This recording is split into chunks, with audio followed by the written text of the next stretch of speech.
Olá pessoal, tudo bem? Vamos à nossa aula de hoje, que na verdade vai ser dividida em 2 slides, porque ela é bastante complexa, bastante comprida. Então a gente resolveu dividir em 2 partes, tá bom? Em ambas as situações, nós vamos falar sobre semântica. Só que nesse primeiro vídeo, vamos tratar de polissemias e no segundo vídeo, vamos tratar de ambiguidades. Se vocês sabem, mas a nossa língua portuguesa, ela é dividida em vários campos de estudos, tá? Nós temos o léxico, que é o conjunto de palavras de uma língua. É como se fosse um dicionário interno que cada um possui. O conjunto de palavras que eu conheço é o meu léxico. O conjunto de palavras que você conhece é o seu léxico. A gente pode dizer que há o léxico da língua portuguesa com todas as possibilidades da língua e que cada indivíduo falante da língua tem o seu próprio léxico. Nós temos a fonologia, que é o estudo dos sons de uma língua e de como esses sons se combinam para formar palavras. Nós temos a morfologia, que é o estudo da construção das palavras, a sintaxe. E temos a sintaxe, que é o estudo de como as palavras podem ser combinadas em sentenças. Mas na aula de hoje, assim como na próxima aula, nós vamos estudar a semântica da língua. O que é a semântica? É o estudo do significado das palavras. O que as palavras e as sentenças significam, o que elas querem dizer, ok? Então, como se dá a construção do significado? Se vocês estivessem analisando esse quadrinho, o que vocês prestariam atenção? Em que vocês prestariam atenção? Aí nós temos uma pessoa que provavelmente está se afogando, está com a mão para cima, e uma outra pessoa que está andando à beira da praia. Quando ela percebe que tem alguém precisando de auxílio, ela vai nadando, correndo, certo? E na tua cabeça, o que essa pessoa vai fazer? Claramente, a gente pensa que ela vai socorrer. Mas será que o desfecho é esse? Olha aqui. Olha a quebra da expectativa. Na verdade, a pessoa não foi socorrer, foi pegar o relógio que ela viu para cima na mão da outra pessoa. Se vocês passarem por algum local e virem essa figura, o que ela significa? Perfeito! Significa que naquele local é proibido fumar. Pois bem, tudo isso, essa construção de significado que a gente faz a cada momento, com cada coisa que a gente lê no mundo, faz parte da semântica.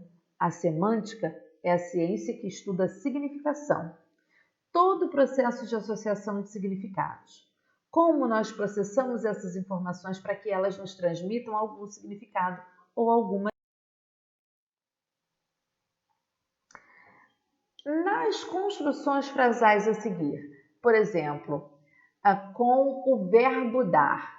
Quando eu digo ela deu a bolsa a alguém, significa que ela entregou essa bolsa para alguém.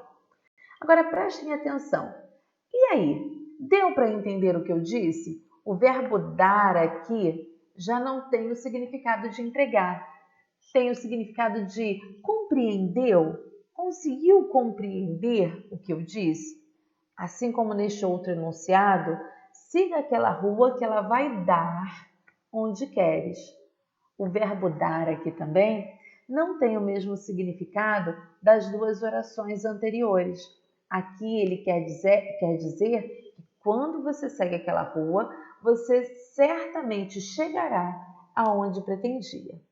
E nesse aqui, ela deu na cara da outra. O dar aqui significa bater. Não é o mesmo significado de nenhuma das outras construções acima. E neste outro conjunto de orações, o papagaio fugiu do viveiro.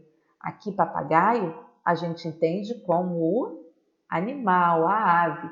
Ele fugiu do viveiro. Diferente de quando a gente fala, eu adoro soltar papagaio nas férias. A gente já teve uma aula sobre variedade linguística, certo? Eu não sei se vocês conhecem essa palavra nesse sentido, mas em alguns locais do nosso Brasil, papagaio é o nome que se dá para pipa ou cafifa. Na minha terra se fala cafifa. E caraca, ele fala tal qual papagaio. Papagaio aqui no sentido de tagarelante, é um sentido conotativo para dizer que a pessoa fala demais. Entendido? Agora, vamos estudar essa relação de sentido entre as palavras. Quando falamos da relação de sentido entre as palavras, nós precisamos primeiro entender que significado e sentido são coisas diferentes. Significado é a ideia que o significante nos traduz. O que é significante? Olha, significante é a própria palavra, é o som que essa palavra traz. Por exemplo, se eu falo para vocês a palavra casa, todos vocês entenderão isso aqui que eu estou escrevendo, ó. K-A-Z-A.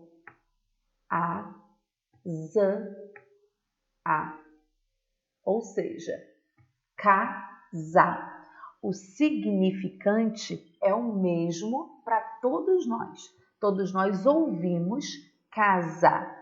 Mas a ideia que nós fazemos desta palavra, deste significante, essa ideia muda de um falante para outro, de uma pessoa para outra. Eu penso na minha casa, eu estou olhando agora para a minha casa e vejo a minha casa. Cada um de vocês pensa na casa que tem ou na casa que gostaria de ter, ok? O sentido, ele é construído a partir do contexto. É dentro daquele contexto que o sentido vai fazer efeito. Como assim, Alê? Sabe o que é? É que existem palavras que podem significar mais de uma coisa. Por exemplo, se eu falar para você manga, você sabe me dizer do que eu estou falando? Será que é manga de camisa? Será que é manga fruta? Então, esse sentido só vai ser construído a partir do contexto, ou seja, depois que eu colocar essa palavra dentro de um enunciado. A gente falou sobre a importância do contexto no quesito comunicação lá nas nossas primeiras aulas. Sendo assim, por exemplo, se eu tenho a palavra linha, que está nos 3 enunciados abaixo, aqui, aqui e aqui, eu tenho a mesma palavra, o mesmo significante. Linha, linha e linha. Todavia, o sentido vai mudar conforme o contexto em que ela está empregada. Olha só, siga esta linha de pensamento. Linha aqui significa uma teoria, um ramo no pensamento.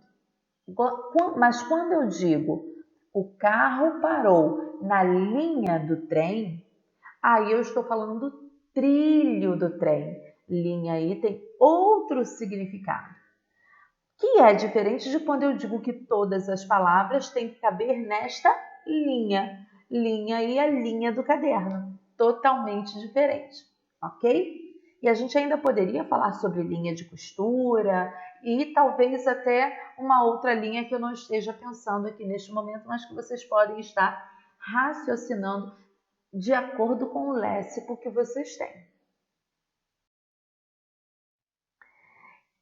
Esse contexto ou esta situação, eles ajudam a definir o exato significado da palavra. Querem um exemplo? A palavra fogo. Se eu falo simplesmente fogo, você sabe que é uma chama, é algo quente. Mas essa expressão, ela não tem o mesmo significado, o mesmo sentido, em frente de um prédio em chamas. Se eu grito fogo, eu quero dizer incêndio. Mas e num campo de tiro? Quando alguém grita fogo, significa o quê? Perfeito, ordem para atirar. O que mudou? O contexto, a situação. Um outro exemplo eu vou dar com a palavra fiel. Quando eu digo Bentinho acreditava não ter uma esposa fiel, fiel aqui significa uma esposa que não o traísse, ok? É diferente da utilização da mesma palavra no enunciado. É muito importante jogarmos com o apoio da Fiel, disse Ronaldo. Fiel é o nome da torcida do Corinthians, que é diferente da utilização desta palavra no enunciado. O pastor elogiou a perseverança do fiel. Fiel aqui é aquele devoto, aquele que faz todas as coisas religiosas de forma coerente.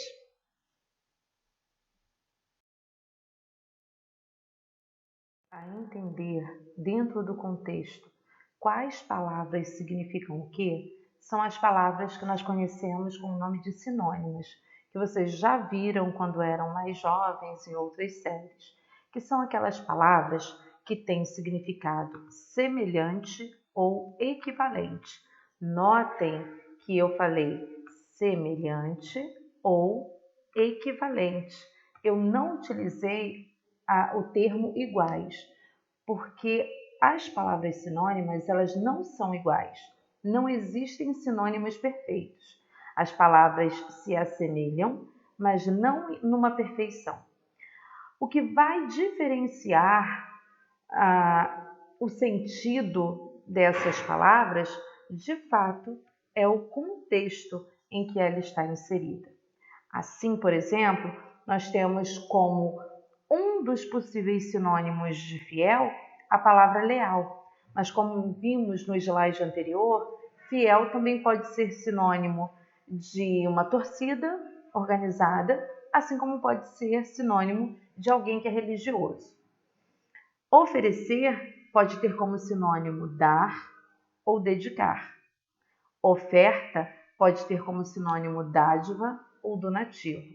Assim como tristeza pode ter como sinônimo melancolia. E assim sucessivamente.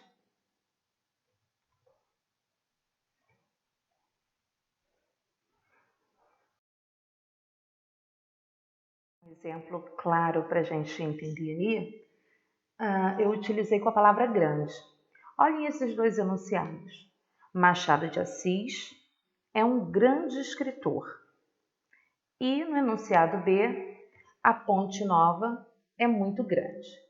Será que grande neste primeiro enunciado e grande no segundo enunciado poderiam ser substituídos pelo mesmo sinônimo? Obviamente que não. Enquanto no primeiro caso, em A, grande seria sinônimo de ótimo ou excelente, e assim eu poderia dizer que Machado de Assis é um ótimo escritor ou um excelente escritor, em B, eu não poderia dizer que a Ponte Nova é muito ótima ou muito excelente. Não é essa a mensagem que eu quero passar. Em B, o sinônimo que melhor substitui a palavra grande é o sinônimo extensa ou longa. Então, eu poderia dizer que a Ponte Nova é muito extensa ou muito longa. Vejam como há uma diferenciação mesmo para os sinônimos referentes à mesma palavra. A sinonímia é, então, uma relação que depende do contexto. No par de enunciados, por exemplo, em ele escutava uma canção e ele ouvia uma canção, muitas vezes nós usamos esse par como sinônimos. Escutar e ouvir, para a gente, parece a mesma coisa. E, de fato, nesse caso, não há desvios semânticos. Podemos utilizá-los como uma relação de sinonímia. Todavia, a gente pode também fazer uma diferença semântica no entendimento desses verbos. Olha só, ligou o aparelho de som e pôs um disco. Ficou subitamente pensativo. Ouvia a canção, mas não a escutava.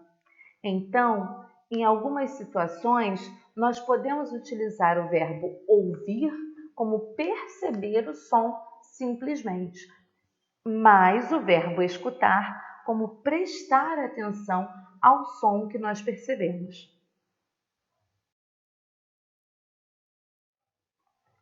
Assim como existem palavras sinônimas, existem palavras antônimas.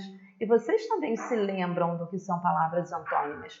São aquelas palavras cujos significados pretendem ser o oposto da palavra a que se refere. São antônimas as palavras que se opõem, então, pelo significado. E assim como não há sinônimos perfeitos, também não existem antônimos perfeitos. Só para a gente lembrar, o antônimo de alto é baixo, de amor é ódio, de perto é longe, de leal, desleal. Lembram disso, né?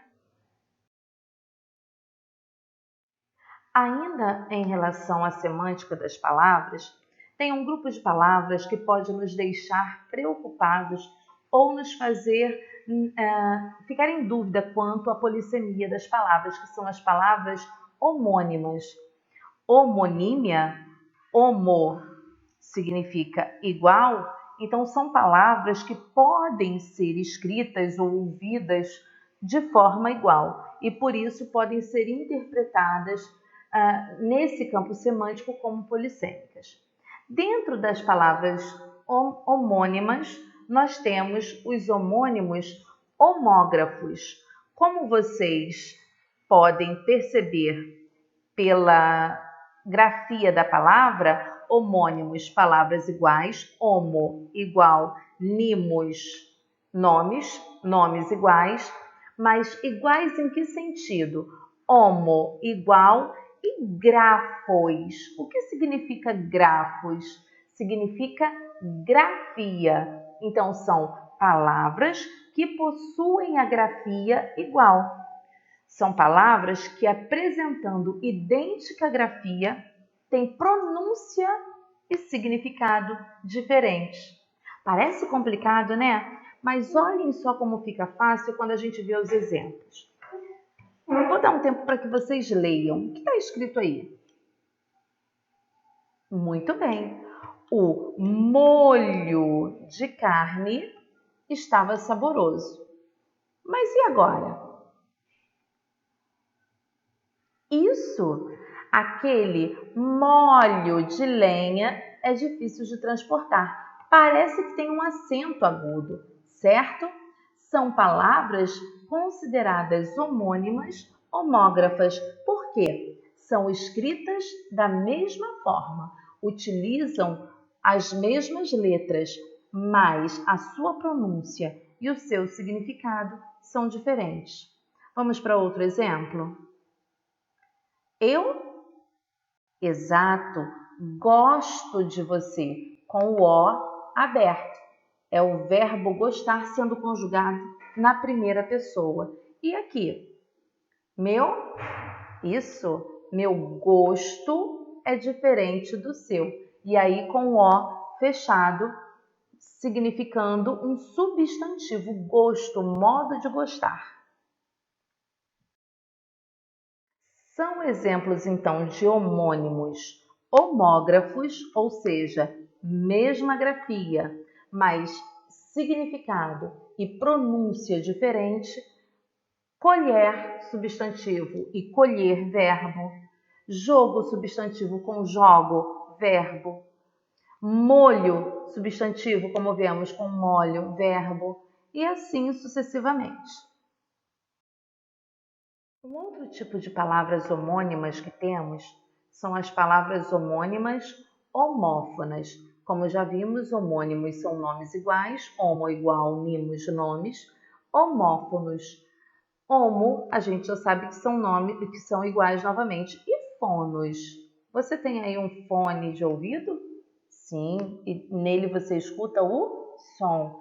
Você pode ter ido, quando criança, ou ir ainda, num fonoaudiólogo, que são pessoas que nos instruem a falar de forma correta. Então, as palavras que são consideradas homófonas são aquelas que têm a mesma pronúncia, ou seja, o mesmo som. Todavia, a sua grafia, o seu modo de escrever e o seu significado são diferentes. Vamos aos exemplos? Olha aqui, o teu conselho foi útil. Aqui a gente tem conselho com S. Pertence ao Conselho de Lisboa e conselho aqui é com C. No primeiro caso, aqui, conselho é aquela dica, é aquele aconselhamento que você dá a alguém na esperança de que ela tome uma determinada decisão na sua vida. Já conselho com C é um grupo de pessoas que se reúne para tomar determinadas atitudes, para decidirem alguma coisa, ok? No segundo exemplo, ele estava sem dinheiro. Dei-lhe $100. No primeiro, 100 com S significa desprovido de dinheiro. Ele não tinha nada de dinheiro. Já 100 com C, a gente pode brincar até que é o antônimo, né? Porque 100 com C, $100 são $100 monetariamente dizendo, é numeral. Enquanto o primeiro 100 significa sem dinheiro nenhum, sem desprovido de dinheiro, o segundo, 100 com C, é numeral. E aí vocês têm alguns exemplos de homônimos homófonos. Eu vou ler só alguns para a gente ver a diferenciação, mas, por exemplo, a gente tem espiar com S, que é observar, e expiar com X, que é purificar ou cumprir pena, ou extrato com S, que é a camada estratosférica, e extrato com X, que é o que se extrai de alguma coisa. Ou mesmo incerto com C, que é duvidoso, e incerto com S, ou incerto com S, que é inserido. E aí vocês podem agora pausar o vídeo e olhar com calma todos os outros exemplos. A mesma coisa eu aconselho aqui. Deem uma pausa no vídeo e vejam a diferença entre tais homônimos homófonos.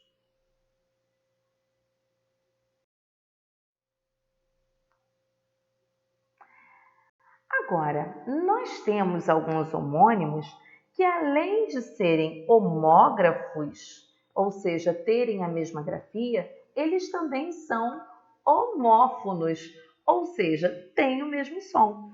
Então, são palavras que se apresentam com a mesma grafia e a mesma pronúncia. A única coisa que vai mudar é o seu significado. Olha só, o Vale de Santarém é lindo. Quanto vale o preço da amizade? Viram que nesse par vale aqui e vale aqui são escritos da mesma forma, então são homógrafos. Mas também têm o mesmo som, então são homófonos. Só que vale, nesse exemplo de cima, significa o espaço entre duas montanhas. E vale, aqui embaixo, é um verbo. Como eu diferencio então? Mais uma vez entra em cena o nosso amigo contexto. Somente o contexto vai diferenciar os homônimos, que são homógrafos e homófonos ao mesmo tempo. Vamos para o segundo exemplo? Olha aqui. O rio corria manso, às vezes rio com gosto. Rio, neste primeiro exemplo, é o curso de água. Rio, nesse segundo exemplo, é a abreviação de sorrir.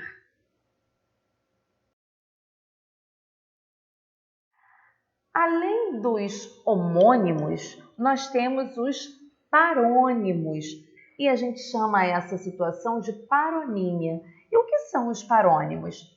São as palavras que têm significados diferentes e que são diferentes tanto no som quanto na grafia, porém se aproximam e por isso nós tendemos a confundi-las algumas vezes. Por exemplo, fez-me um cumprimento.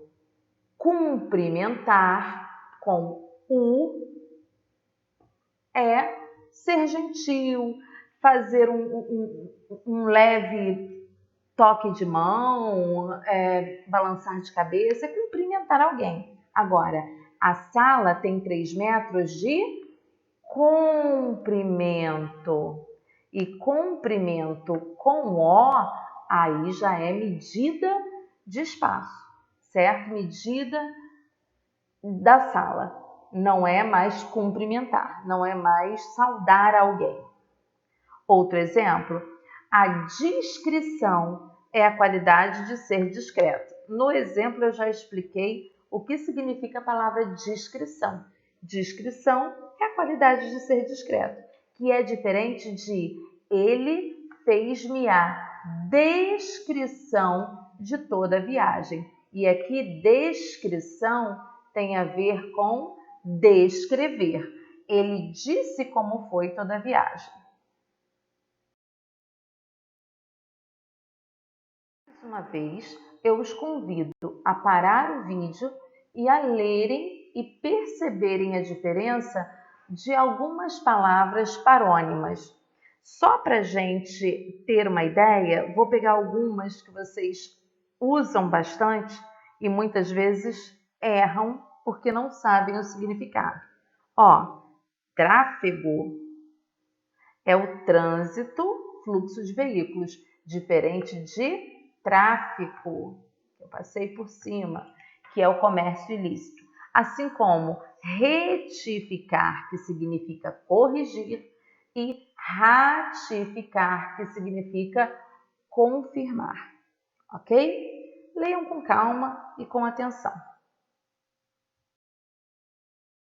E aí a gente chega à polissemia. Por quê?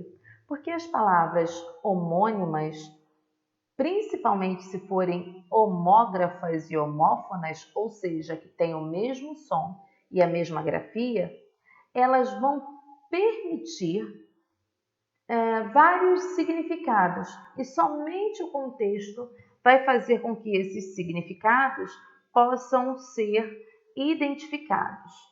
Tá? O contexto, então, é o que vai fazer toda a diferença.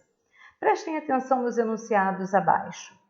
O primeiro, a maçã está podre e o pêssego está bom.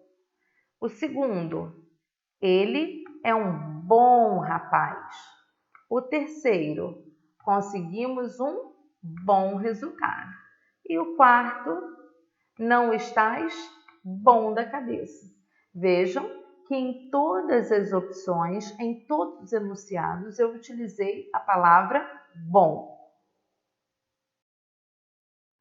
Temos a mesma palavra ou significante, bom, que vem do latim bono, que apresenta em cada frase uma acepção diferente, mas cujo sentido original é o mesmo. Olhem só. Na oração 1, a maçã está podre e o pêssego está bom. Bom aqui, como vemos aqui embaixo, significa estar são, estar bom, saudável, bom para o consumo. Em ele é um bom rapaz, na oração B, bom aqui significa ter qualidade de caráter. Já na oração C, conseguimos um bom resultado. Bom aqui é um resultado satisfatório, ou seja, obtivemos sucesso. E na última oração, não estás bom da cabeça. Bom aqui significa estar doido. Se não está bom, está doido. Está variando. Olhem essa propaganda aqui, que é da Hortifruti. Tomate. Sempre fui aclamado pelas massas. Vocês conseguem identificar qual é a palavra dentro deste enunciado que carrega em si a polissemia? Muito bem, é a palavra massas. Por quê? Ser aclamado pelas massas significa ser aclamado por uma multidão. Só que em se tratando de um tomate, a gente liga a palavra massas a massa de tomate, ou extrato de tomate, ok? E ainda temos esse outro aqui, olha, aqui embaixo no canto esquerdo da tela. Estrela do Chorinho emociona fãs em show. Qual é a palavra polissêmica? Perfeito, chorinho, porque quando eu utilizo ao lado da palavra estrela do chorinho, chorinho torna-se um ritmo musical. Mas quando eu vejo a imagem de uma cebola, chorinho, aqui, estrela do chorinho, torna-se uma qualidade da cebola, porque quando a gente pica uma cebola, a nossa tendência é chorar. Muito bem.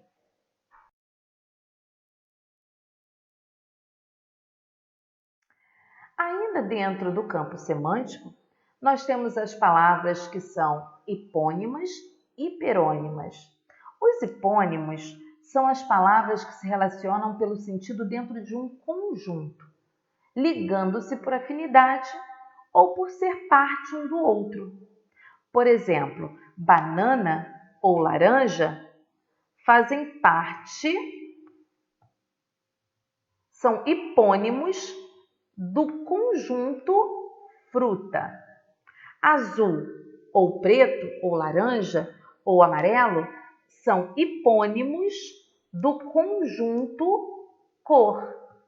Alface, couve, chicória, almeirão, agrião são hipônimos do conjunto verdura. Entenderam? Hipônimos são os elementos que compõem um conjunto. Então, qual é o nome do conjunto?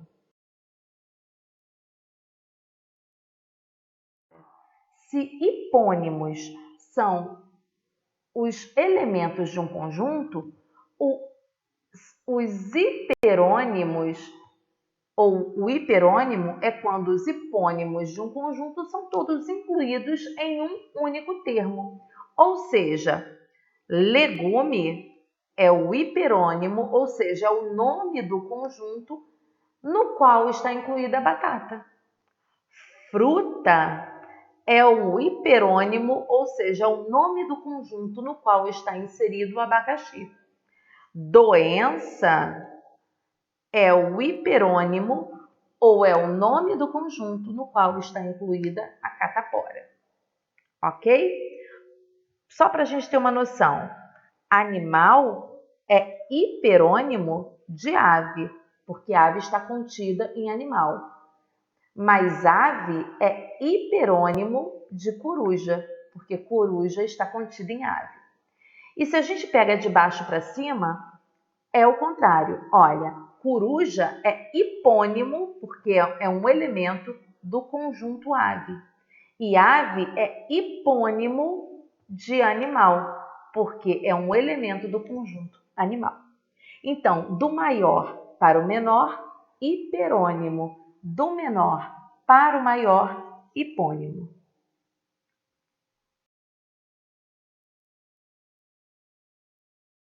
E por último, nós temos os substantivos notáveis, que são palavras que são homônimas. Lembram ainda o que é homônimo? Muito bem, palavras que são iguais, nomes iguais, cuja significação é estabelecida a partir do artigo que as antecedem. Então, são palavras idênticas, mas que mudam de significado devido ao artigo que vem antes delas. Por exemplo, a palavra cabeça. Eu tenho cabeça aqui e tenho cabeça aqui. Mas se eu digo a cabeça, eu estou me referindo à parte do corpo. E se eu digo o cabeça, eu estou me referindo a um líder, não a parte do corpo.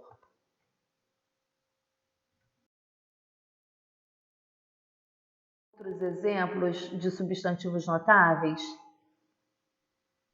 Nós temos aqui a palavra grama, tá? Grama e grama. Quando ela é antecedida pelo a grama, ela está se referindo à vegetação. Mas quando ela está antecedida pelo artigo o, significa peso. Então, quando a gente vai ao mercado, a gente não deve pedir 200 gramas de presunto ou 300 gramas de queijo. A gente tem que pedir 200 gramas de presunto ou 300 gramas de queijo, porque nós estamos nos referindo a peso e não a vegetação. Nunca a vegetação, ok? Um exemplo com a palavra nascente. Precedida pelo artigo a nascente é o local onde nasce água. Agora, precedida do artigo masculino, do o, nascente é onde nasce o sol, é o nosso leste. Ok?